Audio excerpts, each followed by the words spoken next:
주님께서 여러분과 함께 기도합시다. 전능하신 하느님, 그리스도를 통하여 이 세상 만물을 하나 되게 하시나이다. 비오니 죄로 인하여 분열된 온 세상을 그리스도의 사랑 안에 하나가 되게 하시어 참된 평화를 이루게 하소서. 성부와 성령과 함께 한 분 하나님이신 우리 주 예수 그리스도의 이름으로 기도하나이다. 아멘. 오늘 함께 읽을 성경 말씀 고린토전서 3장 1절에서 9절까지의 말씀입니다. 고린토전서 3장 1절에서 9절까지의 말씀입니다. 형제 여러분, 나는 여러분에게 영적인 사람을 대할 때와 같이 말할 수가 없어서 육적인 사람, 곧 교인으로서는 어린아이를 대하듯이 말할 수밖에 없었습니다. 나는 여러분에게 단단한 음식은 먹이지 않고 젖을 먹였습니다. 여러분은 그때 단단한 음식을 먹을 수가 없었던 것입니다. 사실은 아직도 그것을 소화할 힘이 없습니다. 여러분은 지금도 육적인 생활을 하고 있기 때문입니다.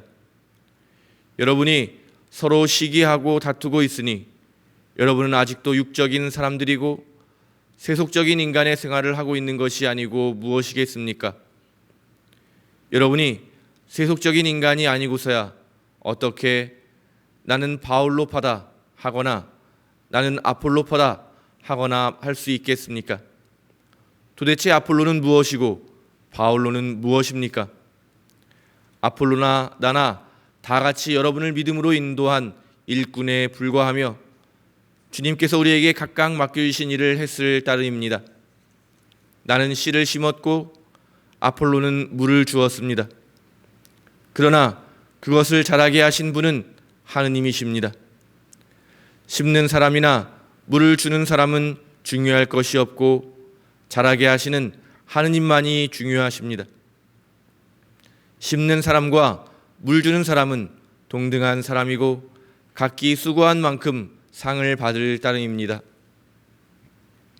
우리는 하느님을 위해서 함께 일하는 일꾼이고 여러분은 하느님의 밭이며 하느님의 건물입니다. 주님의 말씀입니다. 하나님께 감사합니다.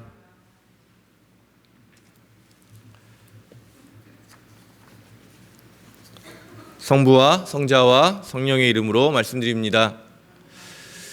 오늘 사도 바울이 쓴 이 편지의 내용을 다시 한번 읽으면서 처음에는 좀 심한 말인 것 같다. 왜냐하면 고린토 교인들은 스스로가 영적이라고 생각하고 성숙한 교인이라고 생각하는데 어린아이와 같고 내가 처음 당신이 가르칠 때도 어린아이와 같았고 지금도 어린아이와 같다라고 말하는 말을 어떻게 할 수 있었을까라는 생각을 처음에 했습니다.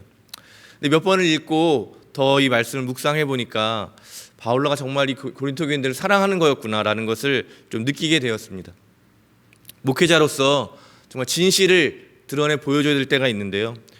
그러나 그냥 진실을 그냥 직설적으로 이야기할 때는 대부분 그것을 받아들이기보다는 서로 오해가 생기고 좀 좋지 않은 감정으로 인해서 오히려 갈등하거나 분열되는 그런 상황들을 저희가 많이 경험하게 되는데요. 그러면 사도 바울은 굉장히 조심스럽게 또 애정 어린 말로 이 고린토 교인들에게 이야기하고 있는 것이 아닐까. 사랑하기 때문에 또 이 진실을 드러내 주어서 그들이 다시 한번 자신처럼 아니 또 예수님처럼 그런 성숙한 인간으로 이 땅에 살아가기를 원하는 그 마음을 오늘 저는 말씀을 묵상하면서 경험하게 되었습니다. 그러면서 한편으로는 계속 나라면 어떻게 할 수 있을까. 목회자로 살아가는 저로서도 어떻게 이런 교회 문제들 앞에서 또 교인들이 가지고 있는 문제들 앞에서 어떻게 나는 말할 수 있을까. 또 어떻게 행동하고 처신하는 것이 어떤 성숙한 신앙인으로서의 모습일까라는 것들도 다시 한번 더 깊이 생각해 보게 되었습니다. 파커 파머라고 하는 미국의 영성가가 있는데요. 다시 집으로 가는 길이라는 책이 있습니다. 이 책은 우리가 진실을 딱 마주했을 때 그것들을 상처를 받거나 또 상처를 주고받는 경우가 많아서 자기 자신을 알아가는 것이 좀 어렵다고 생각합니다. 그래서 이분이 평생 동안 진짜 자기의 참 모습을 찾는 일, 그래서 우리가 하나님의 자녀로 어떻게 살아갈 수 있는가 이런 것들을 고민했는데요. 작은 그룹을 만들어서 서로가 서로에게 좀 진실을 비추어주고 거울이 되어주는 거죠. 근데 직설적으로 말하기보다는 그 사람이 스스로 자신을 알아차릴 수 있도록, 또 자신의 모습을 깨닫고 또 하나님을 발견할 수 있도록 함께 기도해주고 또 함께 서로를 응원해주는 그런 작은 그룹, 신뢰 서클을 이분이 운영하는 것에 대해서 이 책에 다루고 있는데요. 6장의 제목이 이렇습니다. 진실은 비스듬히 말하라. 비유는 힘이 있다. 아까 말씀드렸던 것처럼 아무리 진실이라고 해도 그것이 날카로운 이렇게 칼처럼 사람을 아프게 할 수 있으니까 좀 비스듬하게 스스로가 자신의 모습을 볼 수 있도록 진실을 말할 때는 항상 비스듬히 또 비유를 통해서 이렇게 말하라고 이야기합니다. 이 책의 내용처럼 바울로는 오늘 비유를 들어서, 어린아이의 비유를 들어서 자신이 처음 고린토에 갔을 때, 그들을 만났을 때부터 지금까지 당신들의 상태를 보여주고 있습니다. 그리고 어린아이와 같은 그들에게 진정한 성숙한 모습이 어떤 것인지를 또 이어서 계속해서 보여주고 있습니다. 바울로 입장에서 볼 때 그런 바울로파다, 아폴로파다, 베드로파다 또는 그리스도파다라고 사람들이 갈라져서 이야기할 때 자기도 모르게 하나의 어떤 작은 공동체를 대표하는 사람이 되어 있고요. 대부분 많은 사람들은 그럴 때 같은 경쟁심에 같이 휩싸이게 마련인데요. 오늘 사도 바울로는 전혀 그런 경쟁하지 않고 아폴로와 자신을 동등한 하나님의 일꾼으로 인정하는 그런 성숙한 모습을 보여줍니다.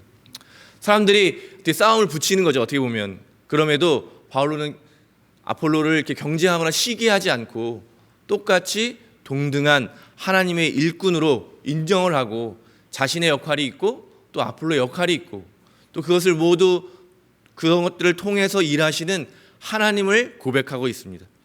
바로 어떻게 보면 경쟁하고 있는, 서로 시기하고 다투고 있는 고린토 교인들에게 성숙한 모습이란 바로 이런 것이다라고 모범으로 보여주는 것 같습니다. 바울로는 경쟁하고 있는 이들에게 그들 가운데 있는, 또 그들 안에서 일하고 계시는 하나님을 바라보라고 권면하고 있습니다. 모든 것은 우리의 힘으로 되는 것 같고 우리의 능력과 우리의 어떤 것으로 무엇이 이루어지는 것 같지만 사실 그런 것들을 다 이루시는 분은 하나님이라는 고백을 통해서 고린토 교인들이 가야 할 신앙의 목적지를 잘 보여주고 있습니다. 하나님이 가장 중요하다는 사실, 그것으로 분열과 경쟁을 겪고 있는 고린토 교인들에게 해결책을 제시해주고 있습니다.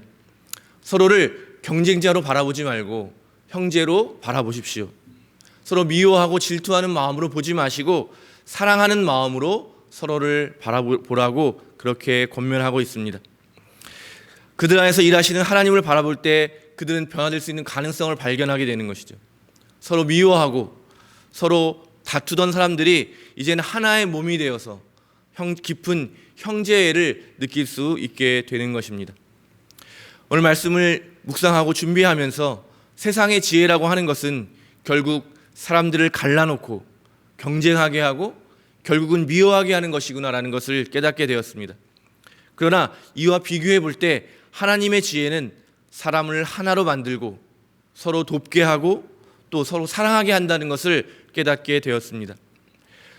우리는 정말 어떤 지혜를 가지고 이 세상을 살아가고 있는지 다시 한번 이 아침에 이 말씀을 가지고 우리의 삶을 비추어 보기를 바랍니다.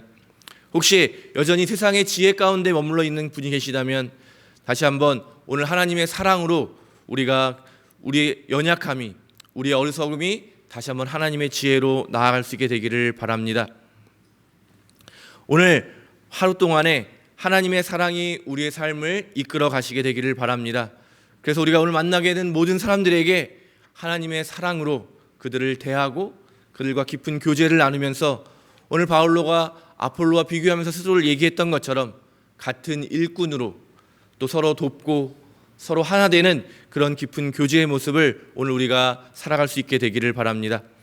하나님의 사랑이 우리 안에서 세상을 향해서 흘러넘치는 그런 거룩하고 복된 하루가 되기를 바랍니다.